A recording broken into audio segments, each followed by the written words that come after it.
Hi guys, welcome back to my YouTube channel. In today's video I'll be showing you guys how to make authentic Nigerian shawarma. Can we possibly make shawarma without shawarma bread? No. So first thing first, we're going to be eating our shawarma bread, also known as Lebanese bread. Then we move on to our chicken seasoning. I've listed all the spices and seasonings I used above on the screen, so feel free to screenshot. My spices and seasonings, I didn't do too much. I kept it as simple and minimal as I possibly can, because adding too many spices and seasonings can overwhelm your flavor and ruin the whole vibe. So we are going really minimal for the seasoning. And mind you, please, I use particularly Knorr chicken cube because I don't know, I just love Knorr chicken cube and the flavor it gives. Once I'm done seasoning, I let my chicken marinate in the fridge for about an hour. By doing this, it helps all the flavor really soak in. Next, we move on to the veggies. For the dressing, I'm using cabbage and carrot. Like I said earlier, shawarma is not something that needs too much celery. Less is more. I chopped the cabbage into thin slices and created the carrots. Very simple, no too much celery. I love you.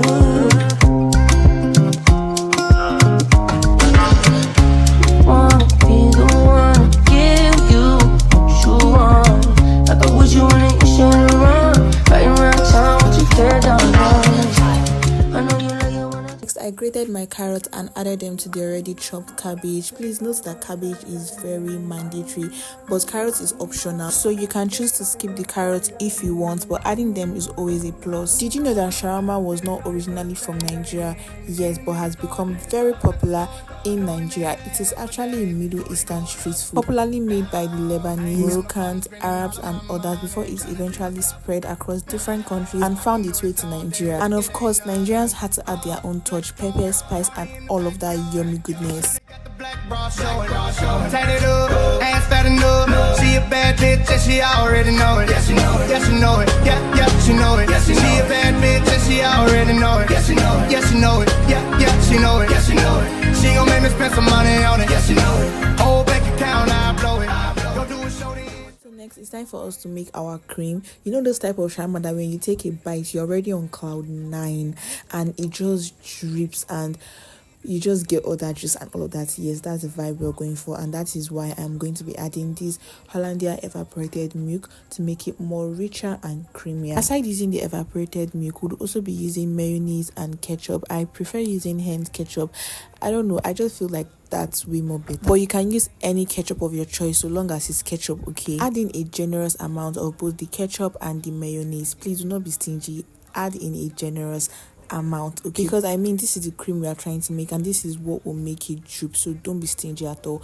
Next thing, I went in with some pepper flakes. So I ended up not using the oyster sauce because I just felt like that would be me doing a little bit too much. Remember at the beginning of this video we said we do not want to do too much. I brought out the marinated chicken breast we prepared earlier and just added very little oil to the pan to fry it a little bit for about 3 to 5 minutes. So I was stirring it from time to time so it doesn't get burnt. When the chicken was ready, I took it out of the pan and went in with my sausages in that same pan, because I mean we are trying to build flavor. Sausages do not take time to fry, and if you don't keep an eye on it, it will get burnt, so you have to flip it at intervals so it doesn't get burnt. So by this time I had already mixed the chicken, carrots, cabbage, cream, you know, all those goodness together, and it was time for us to start assembling. Please make sure your shawarma bread is soft and fresh so it can easily fold. Also, kindly note that shawarma bread is very different from tortilla bread, and many people often mistake shawarma bread for tortilla bread. Shawarma bread is way more softer than tortilla bread, and you can tell the difference by the writings on the pack. Next, I opened the shawarma bread into two, and please note that it may tear,